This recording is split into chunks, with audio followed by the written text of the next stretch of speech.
Welcome back viewers. हम बात कर रहे हैं अल्टरनेटिव मेडिसिन के ऊपर और उसकी एक बहुत इंटरेस्टिंग डायमेंशन रीकी के बारे में बात करें। अभी हम पहुंचे हैं जी कलर थेरेपी के ऊपर। अब उसके बारे में कुछ बता रहे थे और जो चक्रास हैं उनके बारे में आपने बताया और कलर्स के बारे में बात कर रहे थे। थोड़ा सा मज़ीद इस बारे में बात करेंगे। अच्छा, जैसे मैंने बताया कि ये साइंटिफिकली प्रूवन है, हर एक चक्रा के ऊपर जो एनर्जी क्रिएट हो रही है वो हर्ट्स में उसको मेजर किया जा सकता है। अच्छा, ठीक। और उसके अलावा इनके कलर्स भी मैंने आपको बताए हैं जी। फिर जिस एरिया में ये चक्रा है और उसमें जो ऑर्गन्स हैं वो कलर उसको अफेक्ट कर रहा होता है। ठीक। आजकल स्पास का दौर है, रिवाज है, बल्कि थाईलैंड वगैरह में जाएं तो वहाँ आप इलाज के लिए जब जाता है, जब पेशेंट आता है तो वो उसको प्लेट में 7 कलर्स के स्टोन पेश करते हैं, उसमें से एक उठाना होता है। प्रेशियस स्टोन से भी इलाज होता है, तो वो उठाता है, जो कलर वो उठाता है उसमें असल में उसका इम्बैलेंस होता है, या वो कलर ज़्यादा है या कम है, तो उसके उसी फिर एरिया पे उसी चक्रा पे काम किया जाता है, मेडिटेशन के ज़रिए, योगा के ज़रिए, मसाज के ज़रिए। इससे पसंद का कोई ताल्लुक नहीं है, अगर किसी को कलर पसंद है या कोई स्टोन पसंद है? इससे पता ही चलता है कि उसको उसमें इम्बैलेंस है उस कलर। अच्छा, इसीलिए पसंद है वो, या वो एक्सेसिव है, उसमें एक्सेस है, या उसमें उसकी डेफिशिएंसी। ठीक है। तो ये इसको अल्टीमेटली कंफर्म कैसे करते हैं? उसकी पिक्चर लेकर? नहीं, जैसे वो तो एक सिंपल टेस्ट है ना कि उसने एक स्टोन उठा लिया जी, तो उसी कलर पे हम ज़्यादा काम करते हैं। अच्छा। और उसके लिहाज मतलब वो ऑर्गन्स हैं जिस्म के, उसका मतलब वो अफेक्टेड हैं। अब येलो कलर जो सेंटर में आ रहा है मैदे पे, तो अगर शुगर है या हेपेटाइटिस है तो मैदे के जो अमराज हैं वो उससे मतलब है येलो कलर से। उसके अलावा इसको सीट ऑफ इमोशन भी कहते हैं। मैदे के ऊपर जो है ना, आप देखते हैं कि किसी खौफ की वजह से कहते हैं कि किसी का पेट ख़राब हो गया, तो इसका मतलब ये है कि मैदा it is also known as seat of emotions. Right. हमारे साथ एक कॉलर है, डॉक्टर साहब कॉल ले लेते हैं। हेलो हेलो अस्सलाम वालेकुम। वालेकुम सलाम। कौन बात कर रहे हैं? जी, मैं जवाद बोल रहा हूँ जेरम से। जी जवाद, क्या क्वेश्चन है आपका? अच्छा, मैं डॉक्टर से बात करनी थी कि मुझे थोड़ा सा कुछ रोजगार के सिलसिले में परेशानी है और घर का माहौल भी थोड़ा सा टेंस रहता है। तो ये है कि मैं हफ्ते में नींद की प्रॉब्लम है मुझे, और मैं कभी हफ्ते में ना कभी कभी तकरीबन 1 साल में, मतलब है कि एक टैबलेट है न्यूजियम 0.5 mg की, उसका बेसिक कंपोनेंट है एलिक्राजोम शायद इस तरह। ठीक है। तो वो मैं ले लेता हूँ। तो वो डॉक्टर ये बात करनी थी क्या उसका कोई साइड इफेक्ट तो नहीं है? यानी कि नींद ना आना बहुत ज़्यादा नुकसानदेह है, या कभी ये गोली लेके नींद आ जाना वो ज़्यादा बेहतर है? मुझे डॉक्टर से मैंने क्वेश्चन करना था। नींद की प्रॉब्लम मुझे रहती है। तो कितना अर्सा हो गया आपको नींद की प्रॉब्लम हुए? जी, ये मुझे तकरीबन हो गया अबाउट 2 साल हो रहे हैं। कभी मतलब कि 2 हफ्ते भी नहीं लेता, और कभी हफ्ते में 2-3 दफ़ा ले लेता हूँ मैं टैबलेट। अच्छा, ठीक है। Thank you so much for calling Jawad. हाँ, असल में अगर रेगुलरली डेली लें तब तो साइड इफ़ेक्ट ज़्यादा होते हैं। अगर हफ्ते में एक आध ले लें तो कोई हर्ज नहीं। कोशिश यही करें कि जब आपको वैसे नींद ना आ रही हो तो तब लें, वरना कोशिश जो मैं अभी बता चुका हूँ तरीका, आप पता नहीं सुन रहे थे या नहीं, तो उसमें एक तो वो गिनती का तरीका है कि रिवर्स आर्डर में गिने, तो 100 से 1 तक आएंगे तो उन्हें नींद आ जाएगी। अगर ना आए तो 100 से फिर शुरू कर दें। बाद लोग तो 500 से शुरू करते हैं, लेकिन जब आपको नींद आने लगेगी तो मे भी फिर आप 50 से काउंट करेंगे या 10 से काउंट करेंगे और इजीली उनको। तो उनमें जो एंग्जाइटी का एलिमेंट है, एंग्जाइटी का एलिमेंट तो ज़ाहिर है, वो कह रहे हैं वो बेरोज़गार भी हैं और हमारी सोसाइटी में आजकल हालात भी ऐसे हैं, और स्ट्रेस जो है हमारा एक टॉपिक स्ट्रेस मैनेजमेंट भी है, उसको भी हम किसी वक्त डील कर सकते हैं। तो असल में स्ट्रेस है जिसी की वजह से नींद नहीं आती, तफक्कुरात की वजह से। तो इसके लिए फिर आपको पॉजिटिव थिंकिंग की तरफ आना पड़ता है। पॉजिटिव थिंकिंग का यही है कि हर मामले में अल्लाह की तरफ से कोई बेहतरी होती है, ये जहन में रखना चाहिए। तो एक स्पिरिचुअल एस्पेक्ट होना चाहिए और एक कुछ अपना माइंड को यूज़ करना चाहिए। इन दोनों चीज़ों की कॉम्बिनेशन एक्चुअली भी ऐसा होता है एक्चुअली कि आपका एक दरवाज़ा अगर बंद है, एक दर, तो इसका मतलब अल्लाह ताला आपके लिए कोई दूसरा दर खोलने वाला है। बिल्कुल। इसी तरह कहते हैं कि हमेशा तलाश करें कि there is always an opportunity behind a calamity और एक्सीडेंट। अब देखें, ज़लज़ला आया या तूफ़ान आया या सैलाब आया, या उसके तहत भी हम कहते हैं कि जी इसमें शायद अब देखें जो पुरानी चीज़ें ख़त्म हो गई, नई बिल्डिंग्स बन गई, और इसमें जो है ना जंगें होती हैं और इस तरह के बेशुमार वाक़यात होते हैं। उसके नतीजे में फिर बाद में कौमें संभलती हैं और दोबारा तरक्की हासिल करती हैं। जी, ये तो मैथ्स लेवल पे एक बात है, लेकिन डॉक्टर साहब ये हमारी जो अपनी पर्सनल लाइफ में भी आप देखें, हमारे साथ कुछ छोटी सी मिसहैप हो जाती है, हमारा सारा फोकस उसकी तरफ चला जाता है। इतनी पॉजिटिव चीज़ें छोड़ के हम सिर्फ नेगेटिव चीज़ के ऊपर फोकस करेंगे। हाय, ये हो गया हमारे साथ। ये नहीं होना चाहिए था। हाँ, असल में इंसान को जो अल्लाह ताला ने नेमतें दी हैं उनका अगर शुमार करें, आपको जो देखने की सलाहियत है, सुनने की सलाहियत है आपको इतनी है कि अगर आप उसकी कीमत लगाना चाहें तो बिलियंस में आप अपने आप आंखें नहीं बेचेंगे।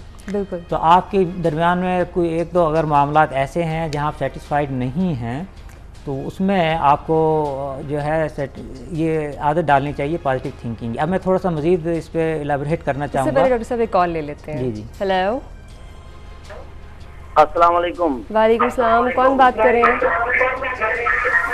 मैं हेलो। हेलो जी बताइए, कौन बात कर रहे हैं? सुहेल बात कर रहा हूँ मुल्तान से। शुएब, आप अपना प्लीज़ टीवी बंद कर दें। अच्छा जी, ये डॉक्टर साहब से मशवरा कर रहा था। जी सुहेल, बताइए क्या क्वेश्चन है आपका? आपने अभी तक टीवी बंद नहीं किया, फिर हम लोगों को आपकी आवाज़ समझ नहीं आएगी जब तक आप टीवी ऑफ नहीं करेंगे। ये आवाज़ तकरीबन कम कर दी है मैंने। जी बताइए क्या क्वेश्चन है आपका? मेरा क्वेश्चन ये है कि दिमागी कमजोरी हो रही है मेरी वाइफ को। उसको रात को अक्सर नींद नहीं आती, जैसे वो जिस्म में उसके थकान सी रहती है जिस्म में। ठीक है। तो उनको तकरीबन ये 1-2 माह हो गए ये उनको मसला है। कोई परेशानी हुई थी घर में? हाँ, जरा जेन पे वो टेंशन ले लेती है। उनका जरा ये है चीज साहब, एक बात छोटी छोटी बात को ना जेन पे सवार कर लेती है। अब उनको जरा जेनी दिमागी जो है ना जरा वो कमजोरी है बहुत। उनको कोई चीज याद नहीं रहती, याददाश्त को, नींद भी कम आती है। इस बारे में डॉक्टर साहब से मशवरा कर रहा था। शुएब साहब, आपके बच्चे हैं? जी बच्चे नहीं हुए अभी। अच्छा, कितने अरसे से? तकरीबन हमारी शादी को तो 8-10 साल हो चुके हैं। जी जी। तो असल मसला तो यही है जो सामने आया। और thank you so much for calling Suhail. हाँ, इसमें भी फिर ये है कि वही पॉजिटिव थिंकिंग आपको। अब आजकल तो ये दौर है कि हम लोग शहरों में ये सहूलतें हैं कि आप कोर्सेज इस तरह के करते हैं पॉजिटिव थिंकिंग के, स्ट्रेस मैनेजमेंट के। तो बस उनको भी आप ऐसी एक्टिविटी में लगाएं कि वो, अब बाज़ लोग कोई दीनी काम शुरू कर देते हैं लेकिन उसमें भी फिर इंतहा पसंदी से बचते हुए एतदाल के साथ कोई वॉलंटरी वर्क करें। बाकी जैसा कि मैंने बताया उनको मेडिटेशंस और यही इसी बात पे मैं आ रहा था जब मैं एक्सप्लेन करने लगा था कि आजकल ये आ गया है कि अगर आप अपनी बीमारी हर एक से डिस्कस कर रहे हैं कि मुझे ये बीमारी है, तो आप असल में उसको बढ़ा रहे हैं। इसको कहते हैं law of attraction. Law of attraction ये है कि आप की सोच जिधर जा रही है उन चीज़ों को, उन बंदों को, ऐसे हालात को, सर्कमस्टांसिस को आप अपनी तरफ खींच रहे हैं। ठीक।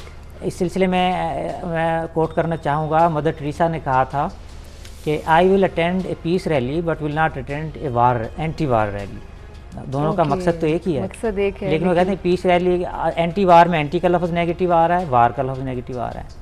तो हमारे यहाँ तो बड़े बल्कि इदारों के नाम ही ऐसे गलत चले आ रहे हैं साल से। अब मसलन एंटी करप्शन है या एंटी टेररिज्म की वार है, इससे जितना बल्कि उन्होंने मेंशन किया है। इस पर एक मूवी आई है इस नाम से, द सीक्रेट के नाम से जी, और उसमें बड़े PhDs हैं साइकोलॉजी जिन्होंने ये चीज़ें मेंशन की हैं। वो कह रहे हैं आप जितना नेगेटिविटी यूज़ करेंगे वो चीज़ बढ़ेगी।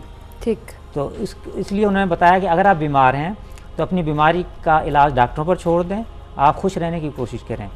आप बेशक म्यूज़िक सुनें और कोई ऐसे अच्छे प्रोग्राम देखें, अच्छी एक्टिविटीज़ को अडाप्ट करें और अपने आप को खुश रखने की कोशिश करें, तो आप यकीनन जल्दी तंदुरुस्त हो जाएंगे।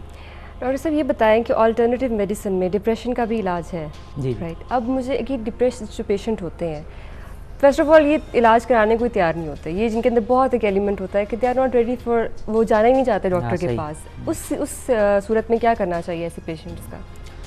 असल में हमारे जो साइकेट्रिस्ट हैं ना, वो हैं, इसको कहते हैं ड्रग पुशर्स, के सिर्फ दवा लिख रहे हैं सुकून की और उसके अलावा कुछ नहीं करते। बिल्कुल। बाद में देखे हैं उनके लिखा हुआ है diploma in hypnotherapy from UK, लेकिन उस पर अमल नहीं करते। मरीज़ को 5 मिनट भी नहीं देते, हार्डली 10 मिनट्स, हार्डली। बस मतलब उसमें पेशेंट की तो बात भी पूरी नहीं सुनी जाती। जहनी मरीज़ को तो ज़्यादा उसको तसल्ली की ज़रूरत होती है या उसके मसाइल जहनी तौर पे हल करने की ज़रूरत होती है। जी। तो डिप्रेशन का मर्ज़ वाकई ऐसा है कि मरीज़ की थिंकिंग बहुत नेगेटिव होती है और वो नाउमीदी, मायूसी, हत्ता के इन द एंड जाके उसको जो सुसाइडल टेंडेंसी भी हो सकती है जी, उसको खुदकुशी के ख्यालात भी आते हैं। तो वाकई ऐसा होता है। बल्कि एक साहब थे, वो 10 साल से दवाएं ले रहे थे और उनकी सिस्टर लेके आई, वो नहीं आ रहे थे इलाज के लिए। तो वो कहते हैं मैं 10 साल से दवाएं ले रहा हूँ, मैं ठीक नहीं हो सकता। फिर उन दवाओं की डिपेंडेंस हो जाती है, उनको छोड़ना मुश्किल हो जाता है। जैसे ड्रग्स, आप जो है ना एडिक्शन, वो भी हमारा बिलीव हो जाता है कि इसी दवाई से हमें आराम आएगा, इसके अलावा आराम भी नहीं आ सकता किसी और चीज़ से। वो असल में मजबूरी बन जाती है ना, उसके बगैर वो उनका गुजारा नहीं होता। डॉक्टर साहब कॉल ले लेते हैं, हाँ। फिर इस बारे में बात करते हैं। हेलो हेलो जी, अस्सलाम वालेकुम। जी वालेकुम सलाम, कौन बात कर रहे हैं? जी, जुबैर बात कर रहा हूँ फैसलाबाद से। जी जुबैर, क्या क्वेश्चन है आपका? अपना डॉक्टर साहब से ये पूछना था कि जो पहले कॉल आई थी, ये दिमागी कमजोरी का ये प्रॉब्लम पूछना था कि काफ़ी मसला रह रहा है तकरीबन ना 5-6 माह से। क्या आपको क्या फील क्या होता है? आपको याददाश्त कमज़ोर हो रही है या याददाश्त कमज़ोर हो रही है? याददाश्त कमज़ोर हो रही है। वैसे भी कोई काम होता है तो मेरा ख्याल है थोड़ी देर के बाद भूल जाता हूँ। या अच्छा, नींद वगैरह ठीक आती है आपको? नींद वगैरह तकरीबन ठीक आती है। ठीक है, वो क्वेश्चन आप करना चाहें? हाँ ठीक है, thank you so much for calling. जी हाँ, असल में एक क्वेश्चन पहले भी आया था दिमागी कमज़ोरी के बारे में। तो अगर आप इंटरनेट पे जाएं तो आप सर्च करें how to increase your mind power. उसमें तकरीबन 70 के करीब आपको ऐसे मिलेंगे एक्टिविटी जो आप कर सकते हैं माइंड पावर इंक्रीज़ करने के लिए। इसी पे हम फर्दर बात करते हैं, छोटी सी ब्रेक पे जाते हैं। ब्रेक से वापस आकर आपके क्वेश्चंस का आंसर भी करेंगे और इस टॉपिक को फर्दर डिस्कस भी करेंगे।